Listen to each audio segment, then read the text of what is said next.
तो नमस्ते दोस्तों, आत्मबंधन स्पिरिचुअल स्पायरल्स में हम ये बहुत ही अच्छी बुक सी अरुणा जी की जो किताब है 40 मास्टर्स 40 मैसेजेस, हम ये करते जा रहे हैं। और इसके अंतर्गत आज सुभद्रा मैम नवी मुंबई से हमारे साथ जुड़ी हैं और वो पीएमसी महाराष्ट्र में अपनी सेवा दे रही हैं।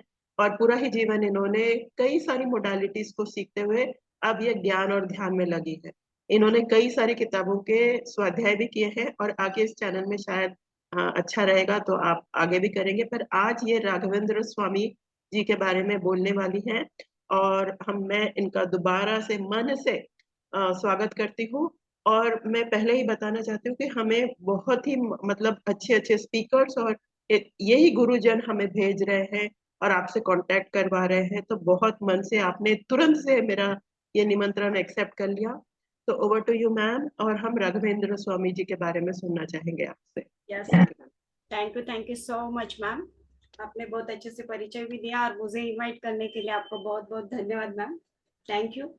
और मैं ब्रह्मर्षि पत्री सर को भी आत्मवंदन करती हूँ, महाअवतार बाबा जी को आत्मवंदन करती हूँ और राघवेंद्र स्वामी को भी कोटि कोटि आत्मवंदन करती हूँ। अभी हम लोग सी अरुणा मैम ने 40 मास्टर्स 40 मैसेजेस में जो राघवेंद्र स्वामी जी ने उनको जो मैसेज दिया है, तो उसके बारे में हम लोग अभी बोलेंगे। तो मास्टर्स, राघवेंद्र स्वामी 16वीं शताब्दी के संत थे।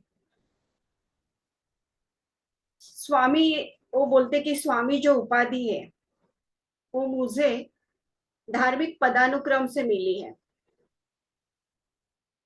और वो संबंधित व्यक्ति के रूप में मुझे प्रदान की गई थी। तब मैं ध्यान ही नहीं था, बहुत बाद में मैं इसमें दीक्षित हुआ। मैं पूरी तरह कर्मकांडी व्यक्ति था और विस्तृत मतलब कर्मकांडीय पूजा पाठ ये सब वो करते थे। घंटों घंटों वो इसमें अपना समय बिताते थे, लेकिन उसमें उनको मन की शांति बहुत थोड़ी मिल जाती थी। वो खुद ही ये बता रहे हैं। और वो बोलते हैं कि हालांकि जैसे ही मुझे ध्यान के बारे में पता चला, मैंने प्रतिदिन 10-12 घंटे ध्यान करना शुरू कर दिया। किसी तरह अपना ध्यान शुरू करने से कुछ दिनों में ही के भीतर मुझे संतुष्टि समाधान महसूस हुआ, मुझे समाधान मिलने लगा। 1 वर्ष उन्होंने बहुत कठोर तपस्या की। वो बोलते हैं और ये तपस्या से मुझे सब कुछ पता चल गया। जैसे ही मैंने किसी की ओर देखा तो मुझे उनके बारे में सब कुछ पता चलता था। वो क्या बोल रहे हैं, क्या पूछ रहे हैं, इसकी जानकारी उन्हें पता चल जाती थी। हर एक व्यक्ति के पास जो उनका ऑरा है, उनकी एनर्जी है, वो उन्हें पता चलती थी। वो देख सकते थे उस ऑरा को उनके। और ये भी उनको समझ में आता था कि वो लोग कितने प्रगति कर रहे हैं। और वो सब कुछ, वो बोलते कि सब कुछ मुझे पता चलता था, आप उसे कुछ भी नाम दीजिएगा। तो आगे बोलते हैं कि मेरी मानसिक प्रकृति और मेरे ध्यान ने मुझे अपने आसपास की हर चीज के बारे में जानने की मदद की। तुरंत मैंने अपने आसपास के कई लोगों को ध्यान के बारे में बताना शुरू कर दिया। जैसे हम लोग भी, हमें ध्यान में आनंद मिल गया तो हम बाकी सब लोगों को ध्यान सिखाते और बोलते कि इसमें बहुत आनंद आता है। जैसे जैसे ध्यान करेंगे तो हमारी फिजिकली, इमोशनली, मेंटली ग्रोथ होके हम आगे बढ़ते हैं। तो इन्होंने भी ये भी, और राघवेंद्र स्वामी बोलते हैं जैसे मुझे पता चला तो मैं सबको ये ध्यान करना सिखाना शुरू कर दिया, बताना शुरू कर दिया। मैं कई लोगों को, वो बोलते हैं कि उनकी बीमारियां ठीक करने में मदद करता था। लोगों को उनकी समस्याओं से कि आध्यात्मिक समझ देकर सांत्वना करता था, उनको दिलासा देता था, उनकी समस्या हल होने में उनकी मदद करता था। और मैं यही करता रहा। जब मैं 40 वर्ष का था, तब मेरे आसपास बहुत सारे लोग जमा होने लगे। सब लोगों को पता चला कि अभी ये लोगों की समस्या हल करते हैं, लोगों की बीमारियां ठीक करते हैं। तो बहुत सारे लोग उनके आसपास आने लगे। लेकिन वो बोलते हैं कि देखो लोग कैसे व्यवहार करते हैं। वे सभी प्रकार के इलाज और भौतिक सुख सुविधाओं के लिए आते हैं। हम भी कभी कभी भगवान को बोलते मुझे ये चाहिए वो चाहिए। तो ऐसे ही लोग उनके लिए अपने भौतिक सुख के लिए आते थे, सुख सुविधा के लिए आते थे। लेकिन कुछ भी शांति से बैठने और खुद को समझने की कोशिश नहीं करते थे लोग। तो ये समझना ही नहीं चाहते थे कि ध्यान से उन्हें कितनी शांति, आंतरिक आनंद मिलने वाला है। इसके साथ ही वो बोलते हैं कि मेरी पत्नी ने भी मेरी पत्नी ने भी मेरा साथ छोड़ दिया जब मेरी आध्यात्मिक यात्रा शुरू हुई थी। और उनकी पत्नी ने उनका साथ देने के बजाय आत्महत्या कर ली। सभी बच्चों ने, उनके खुद के बच्चों ने भी उन्हें छोड़ दिया और वो अकेले हो गए। सभी लोगों ने उनको अकेले छोड़ दिया। वो बोलते हैं मेरे साथ कोई नहीं रहने के वजह से और पारिवारिक बंधनों से मुक्त होने के कारण मुझे केवल अपने बारे में सोचने का जरूरत थी। फिर वो बोलते हैं मुझे क्या चाहिए। मैंने मध्यस्थता की है और अभी भी ध्यान कर रहा हूँ।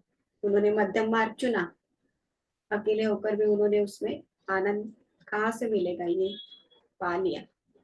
और उन्होंने अधिकाधिक ध्यान करके ध्यान किया। तो क्यों न लोगों को बताकर उनकी उचित मदद की जाए। मनुष्य के अंतर्निहित स्वभाव और ध्यान के महत्व के बारे में, मनुष्य का अंतर्निहित स्वभाव और ध्यान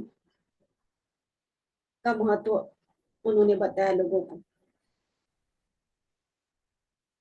मनुष्य का अंतर्निहित स्वभाव अपने जीवन के उद्देश्य को जानते हैं। किसी को हमें बताने की जरूरत नहीं है।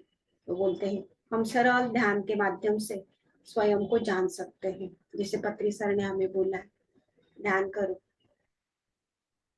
अपने आप आपको आंसर मिलेगा, अपने आप आपको उत्तर मिलेगा, अपने आप आपको आपकी बीमारी भी ठीक हो जाएगी। तो वैसे ही राघवेंद्र स्वामी जी भी हमें यही बोलते हैं, वही सीख हमें देते हैं। इसीलिए वो बोलते हैं मित्रों, पाठकों, मेरा आपसे अनुरोध है कि आप ध्यान करें और भौतिक शरीर में भी रहे, ताकि आपको जीवन के विभिन्न विषयों को सिखाने के लिए हर बार जन्म लेने की आवश्यकता न पड़े। आप सभी पाठकों को मजबूत इरादे और कम से कम कुछ लोगों के अच्छे ध्यान के साथ ऐसा कर सकते हैं। अपने दैनिक जागने के समय कुछ घंटे उसी भौतिक शरीर के साथ समाधि अवस्था में योगी बने। सिर्फ सीखना नहीं है। जैसे हमें पत्री सर बोलते, ध्यान करो बाबा, योगी बन जाए। तो हमें ध्यान करना है, हम लोग योगी बन ही जाएंगे। वो बोलते हैं ध्यान नामक सबसे महत्वपूर्ण कार्य में दूसरों की मदद भी कर सकते हैं। जैसे हम लोग ध्यान प्रचार करके बाकी लोगों को भी इसमें मदद कर सकते हैं।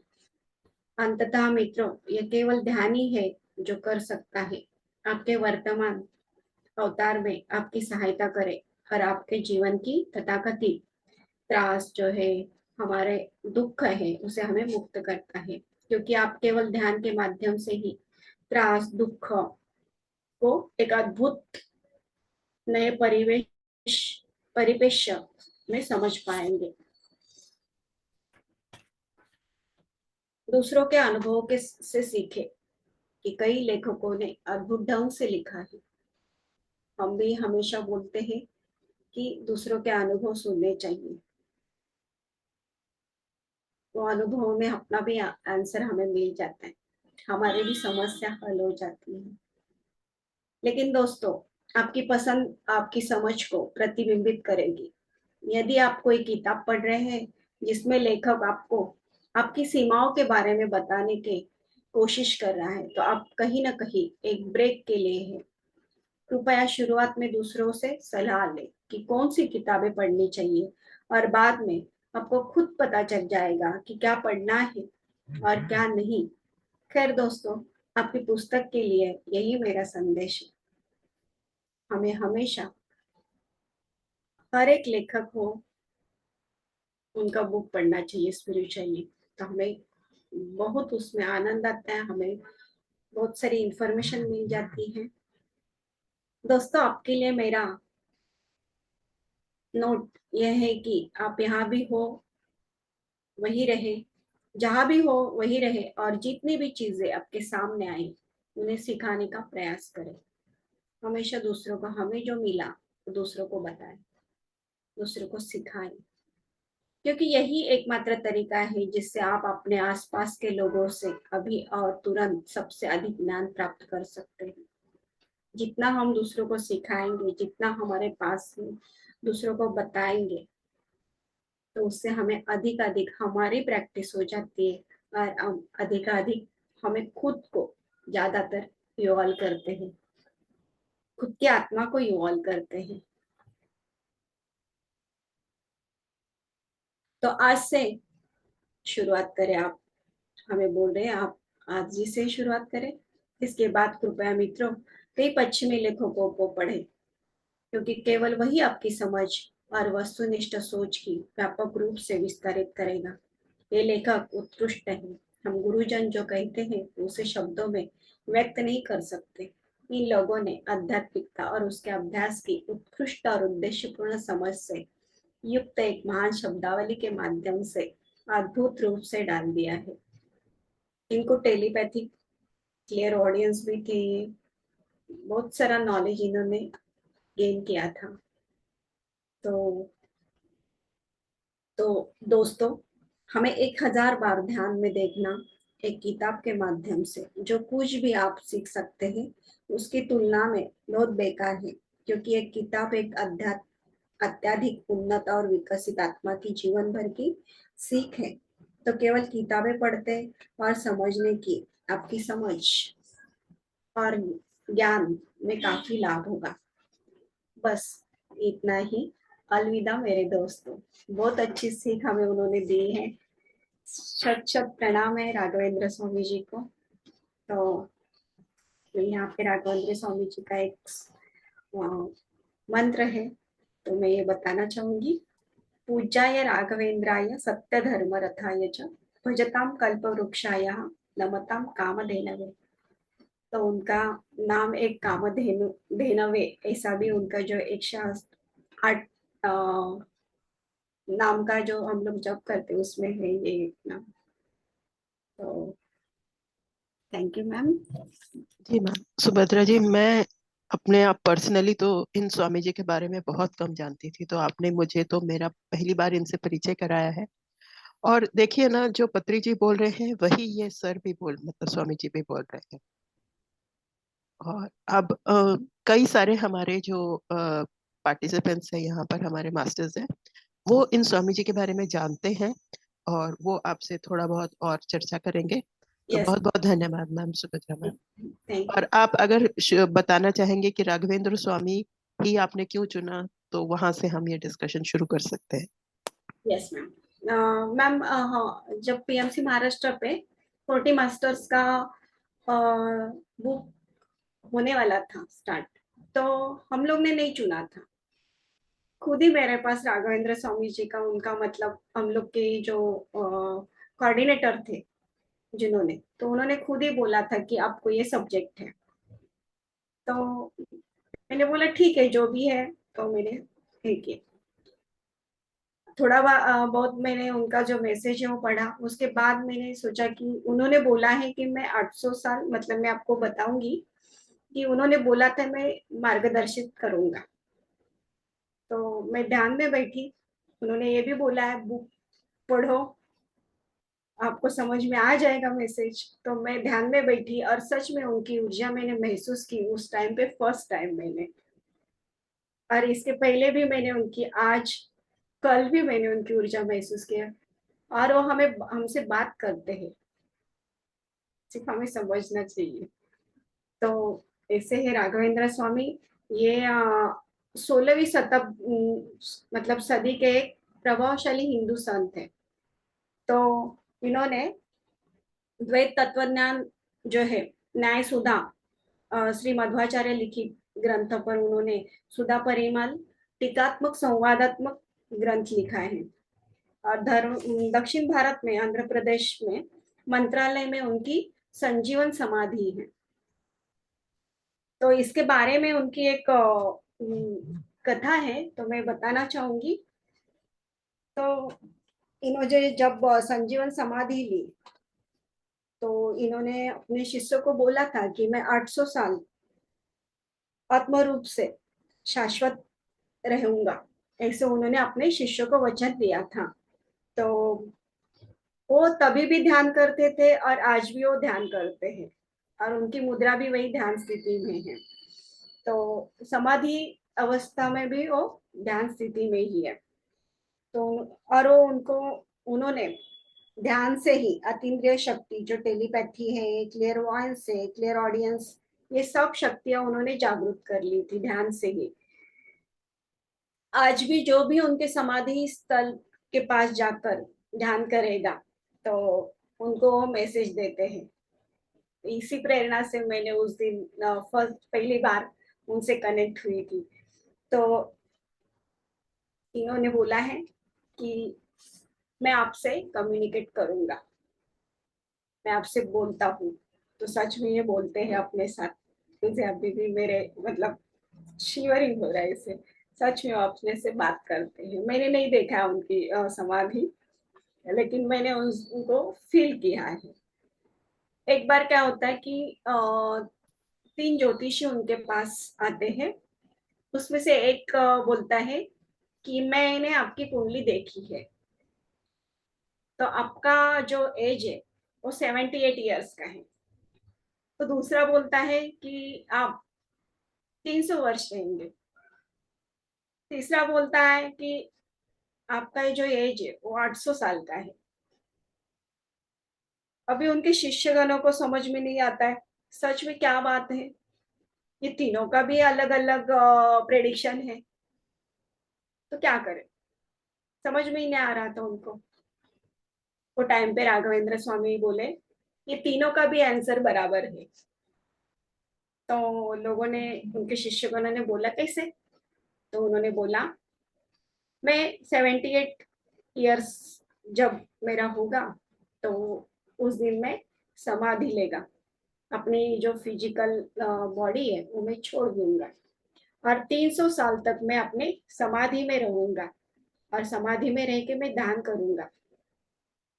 जो भी मेरे पास आएगा उसे मैं मार्गदर्शित करूंगा, उसे मैं ध्यान संबंधी बातें बताऊंगा, और उनको मैं मदद करता रहूंगा। और उन्होंने बोला 800 वर्ष जो मेरी शक्ति है, जो वो जब तक सतयुग रहेगा तब तक मैं रहूंगा। इसे उन्होंने अपने शिष्य को भी बोला था। तो बहुत ही मतलब प्रेरणादायी है। जैसे अपने पत्री सर ने भी हमें बोला है, वैसे ही इन्होंने हमें, इनका कार्य है। जी मैम। अ, कोई और मैम से कुछ पूछना चाहें? ये 3-4 सालों से मेडिटेशन कर रही हैं और कई मोडालिटीज, एस्ट्रोलॉजी, रेकी वगैरह भी प्रैक्टिस पहले करती थी, और अब पूरी टाइम ये सेवा देती हैं पीएमसी महाराष्ट्र में। और नवी मुंबई से हैं सुभद्रा जी। और राघवेंद्र स्वामी जी का भी हमने इनसे संदेश सुना। और कोई कुछ कहना चाहे? मैं, मेरे तो रोंगटे खड़े हो जाते हैं जब मैं ये बात सुनती हूँ कि हम कैसे कनेक्ट हो जाते हैं जिनके भी बारे में हम बोलते हैं। सिर्फ बोलने से ही हम उनसे मतलब कनेक्ट हो जाते हैं। तो ये बात। जी मैम। कोई और इनसे कुछ और प्लीज, मैं आप जरूर इनसे कुछ पूछें या कुछ इनसे बात करें। धन्यवाद मैम, बहुत बहुत धन्यवाद। धन्यवाद मैम। भद्रा मैम, आपने हमें मतलब मैं तो बिल्कुल नहीं जानती थी, इनके बारे में बिल्कुल कुछ भी नहीं पता था। और नमस्ते मैम। जितना डीप आपने इनके बारे में बताया, बहुत ही अच्छा लगा। और मैं ये देखती हूँ कि जो भी स्पिरिचुअल लीडर्स हैं, अगर हम किसी के साथ भी कनेक्ट होने की कोशिश करते हैं, किसी को भी किसी के बारे में भी जब हम पढ़ते हैं तो कनेक्टिविटी हो जाती है। तो दैट मीन्स कि स्पिरिचुअल लीडर्स बहुत इजी है एक्सेस करने के लिए। सिर्फ आपके अंदर कितनी श्रद्धा है, आप कितना सिंसियरली उनको महसूस करना चाहते हो।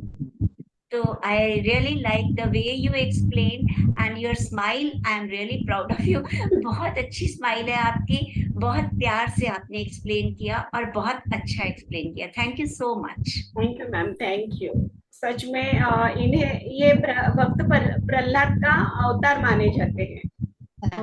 अच्छा। तो एक बार मतलब जब वो उनके गुरु ने उनको द्वैत पीठ का आधिपत्य आपको लेना है ऐसे बोला, तो उन्होंने बोला कि नहीं, मैं तो एक गृहस्थ आदमी हूँ, मैं कैसे ये सब कर सकता हूँ, ये जिम्मेदारी है, मैं नहीं ले सकता। तो तब क्या हुआ, उनके सामने माता सरस्वती आई और उन्होंने बोला कि तुम एक जन्म में प्रहलाद के रूप में थे, अभी इस जन्म में तुम राघवेंद्र स्वामी बन गए हो, तुम्हें लोक कल्याण का कार्य करना है। तो इन्होंने तब से स्टार्ट कर दिया, वो पीठाधीश्वर बन गए और अपने गुरु का कार्य आगे बढ़ा रहे, मतलब आगे संभाल रहे उधर। बिल्कुल बिल्कुल, बहुत अच्छा बता, थैंक यू सो मच। और जब वो समाधि उन्होंने और समाधि जब लेने वाले थे, तो वो टाइम पे भी सभी को मतलब लग रहा था अरे ये अभी ये नहीं दिखेंगे। तो उन्होंने अपने अंतिम भाषण में भी 1600 सॉरी 1671 में श्रावण महीने में ही कृष्ण पक्ष की द्वितीया तिथि थी, राघवेंद्र स्वामी ने सैकड़ों भक्तों के एक भावपूर्ण भाषण दिया था वो टाइम पे। तो वो भाषण में कुछ सेंटेंस है मैं आपको बताना चाहूंगी। तो वो कार्यक्रम जो लोग बहुत सारे लोग वो कार्यक्रम में आए थे, तो उन्होंने ये बताया उनके भाषण में, सही जीवन के बिना सही सोच कभी नहीं आएगी। योग्य व्यक्ति की भलाई के लिए किए गए सामाजिक कार्य को भी भगवान की पूजा माना जाना चाहिए। ऐसे लोगों से हमेशा दूर रहे जो केवल चमत्कार करते हैं। सही ज्ञान किसी चमत्कार से भी बड़ा है। भगवान के प्रति समर्पण भाव रहे, यह भक्ति कभी भी अंधविश्वास नहीं होनी चाहिए। ऐसे उनके भाषण के जो थोड़ा बहुत संदेश में यहाँ पे आपके लिए मतलब पढ़ा। तो उन्होंने जैसे अभय पत्री सर ने जो भी बोला है वैसे ही ये हम लोग स्पिरिचुअल साइंस की बात करते हैं, तो ये भी वही बोल रहे हैं।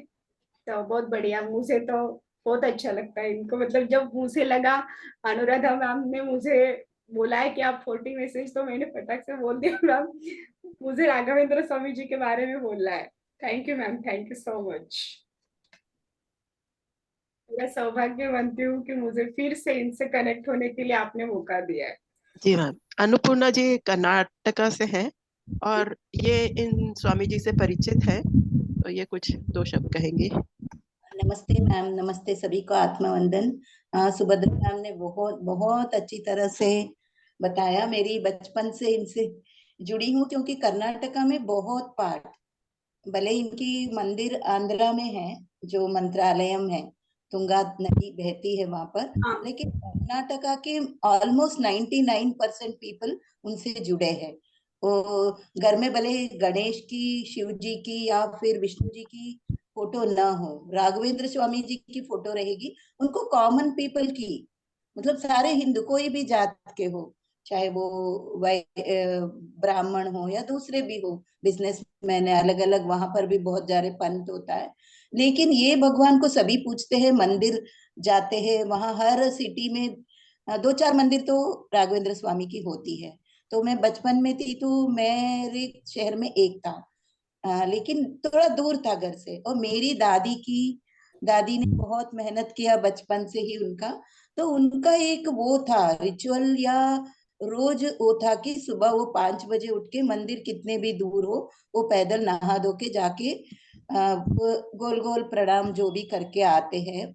लेडीज तो वहां पूजा इतना करते नहीं है, लेकिन प्रणाम करके आना, जो भी वो 21 राउंड लगाना, या किसी का कोई 108 लगाता है मन उनका, वो अभी आपने फोटो दिखाया उनका, हमेशा वृंदावन, क्योंकि समाधि उनकी वो वृंदावन में हुई है, वो राम की भक्त थे, तो उनके हृदय में भी राम सीता और हनुमान जी का वो दिखाते हैं, हमेशा वो दर्शाते हैं मंदिर में।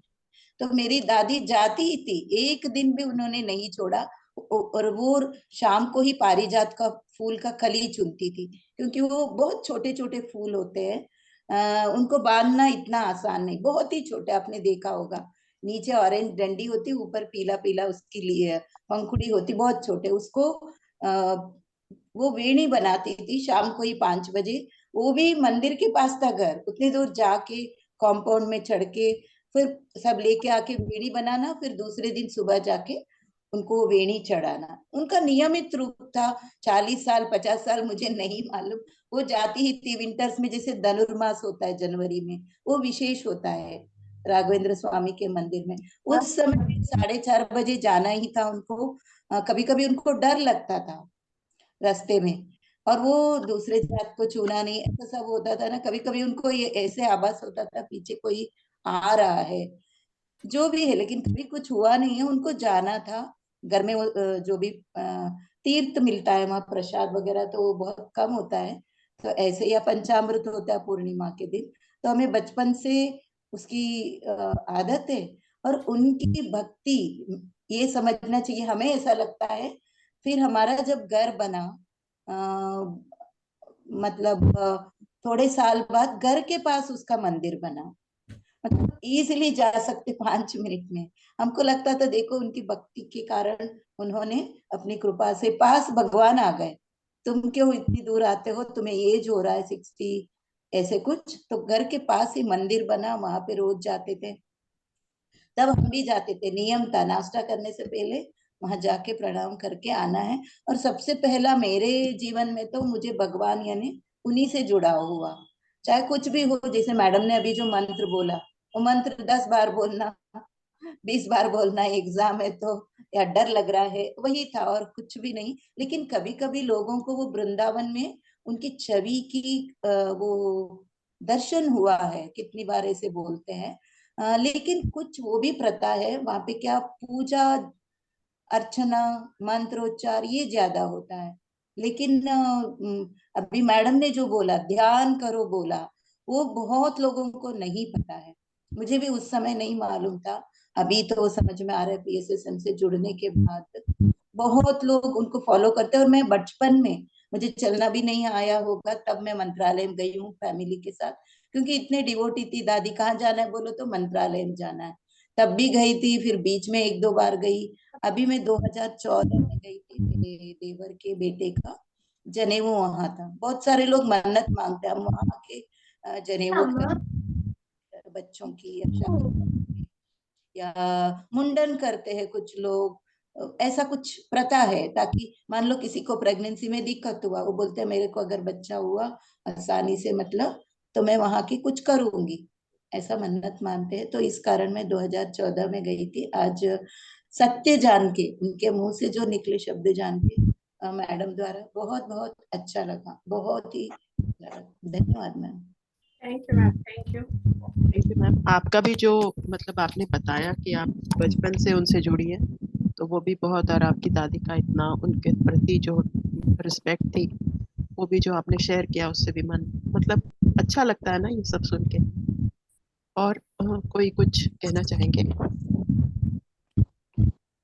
नमस्ते मैम। नमस्ते जी ma'am. Hello. Yes. Hello hello, आवाज आ रही है आपकी? और आज आप, हाँ ठीक है मैम। मेरी आपको नमस्ते। आज आपने बहुत अच्छे तरह से आपने ये स्टोरी बोली, सब बोले आपने। हर चीज उनका, राघवेंद्र स्वामी के सब बोले। और सबसे ज्यादा कोइंसिडेंस क्या है पता है आज? सबसे ज्यादा कोइंसिडेंस आप अगर देखिए तो आज थर्सडे है। थर्सडे के दिन हम राघवेंद्र स्वामी को पूजा किया जाता है, ही होती है। अगर किसी को जातक में मतलब एस्ट्रोलॉजी में या ये में कुछ ग्रह का कोई भी प्रभाव रहता है तो कहा जाता है क्या आप राघवेंद्र स्वामी का मंत्र जाप करो। ओम श्री गुरु राघवेंद्र स्वामी नमः। वो करने 108 टाइम्स अगर वो आप मंत्र करते हैं अप टू 3 मंथ्स करते हैं तो आपका जो भी गुरु ग्रह है वो डेफिनेटली दूर हो जाता है, वो खुद बोले हैं।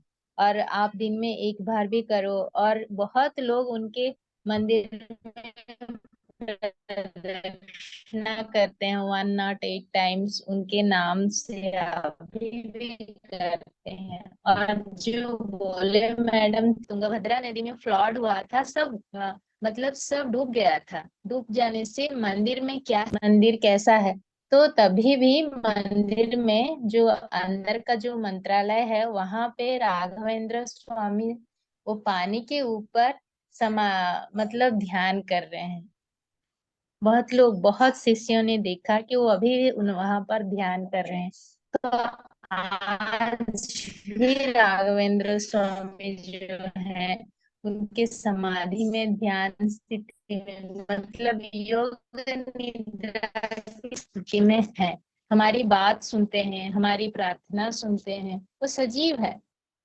और वो प्रहलाद के ही अवतार हैं।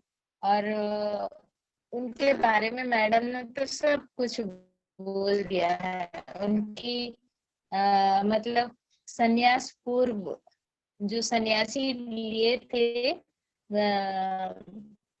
सन्यासी के पूर्व उनका नाम वेंकटनाथ मैम था। थोड़ा ना पद्मा जी, वेंकटनाथ आपकी ना आवाज थोड़ा थोड़ा कट के आ चार्य रही है। हाँ, रेंज। उनके बिना सीख लिए थे इसीलिए अभी यस यस। वही मैं बोल रही हूँ। आज उनका कोइंसिडेंस देखिए, आज थर्सडे है और राघवेंद्र स्वामी का आपने सब्जेक्ट चुना, वो ही कोइंसिडेंस है सबसे ज्यादा। आप दूसरे दिन क्यों नहीं चुने? मैं वही सोची आज आप जब आपका सब्जेक्ट में देखी तो ये सब वो मास्टर ही करवाते हैं। तो आज आप जो भी आज शाम को जो भी मेडिटेट करे राघवेंद्र स्वामी के वो मंत्र से मेडिटेट कीजिएगा, पक्का कनेक्ट होंगे। क्योंकि वो खुद बोलते हैं कि जो भी मुझे ध्यान करता है मैं उनकी बात सुनता हूँ। मैं भी आज उनके बारे में जब देखी, बहुत सारी पढ़ी उनके बारे में और स्टोरी भी सुनी, बहुत अच्छा लगा मुझे भी राघवेंद्र स्वामी के बारे में सुन के। मैं तो साउथ से ही हूँ। Thank you. मैम सभी को धन्यवाद। और सुबह बहुत बहुत धन्यवाद पद्मा जी। तो पद्मा जी हमें हमें जानकारी मतलब हम लोग है ना ज्यादातर यहाँ पर स्पिरिचुअल टैबलेट, हम सभी स्पिरिचुअल टैबलेट से हाँ जुड़े हैं। अगर आपने सुना हो जीके सर वाला जो स्पिरिचुअल टैबलेट है, हाँ और हम देश के हर कोने से, जैसे मैम अन्नपूर्णा जी भोपाल से, मैं और रीटा हाँ मैम दिल्ली से हैं, और पद्मा जी हाँ श्रीषा मैम वैजाग और वैसे उस तरफ आंध्र से हैं, और मधुलिन मैम बैंगलोर से हैं। तो आज जो जुड़े हैं पूरे, और आप बम्बई से, तो पूरा मतलब दिल्ली से और सब जगह हमने कवर कर लिया है आज। पूरा इंडिया जुड़ गया एक ही साथ। वही थैंक तो यू हमको मैम, अच्छा लगता थैंक यू पद्मा जी। और सभी है। ने अपना अपना पक्ष रखा यहाँ पर। Thank you thank Madhulin you. Ma'am, आप भी थैंक यू बोलना चाहेंगी? Thank you. हाँ मैम, थैंक यू मैम। आपने जो जैसा बोला इधर की, आप जब भी बोलना चाहते हैं किसी के बारे में और ध्यान करते हैं और उनकी पढ़ाई करते हैं तो आप उनसे कनेक्ट हो जाते हैं। ये बात पूरा सच है मैम। जब मैं पार्वती माँ का संदेश दे रही थी, पढ़ने के लिए प्रिपेयर हो रही थी, आपको वीडियो ऑन करने का है क्या? मैं तो इतना जानती नहीं हूँ इनके बारे में, आज मुझे पता चला और बहुत अच्छे से समझाया। थैंक बहुत यू अच्छे मैम। से आपने मुस्कुराते हुए और एक एक बात को पूरी स्पष्टता से हमें बताया, तो उसके लिए बहुत बहुत धन्यवाद सुभद्रा मैम। और आप जो जो किताबें बाद में बोल रही हैं, तो मैं आपसे कनेक्टेड तो हुई, तो हम आगे आपका सत्र रखेंगे अपने। Yes ma'am, thank you ma'am, thank you. बहुत बहुत धन्यवाद। बहुत बहुत धन्यवाद सुभद्रा मैम, आपने यहाँ पर आए और हमें थैंक यू ज्ञान मैम। दिया। Thank you. Thank you. Thank you ma'am. और मैं भी, हमारे यहाँ भी मुझे लग रहा है उनका मंदिर बन रहा है। मैं भी सोच रही थी, तो कल मैंने गूगल पे सर्च किया कि हमारे यहाँ कुछ कोई मंदिर है क्या मेरे आसपास या कोई, तो यहाँ पे खारघर में एक मंदिर बन रहा है उनका। मैंने सोचा चलो, मंत्रालय तो मैं अभी जा नहीं सकती है, तो अच्छी बात है मैं खारघर जाके आ जाऊंगी। बहुत ही बढ़िया, बहुत ही बढ़िया। Thank you ma'am, thank you so much, आपने हमें समय दिया और अपना ज्ञान से लाभान्वित किया। Thank you so much.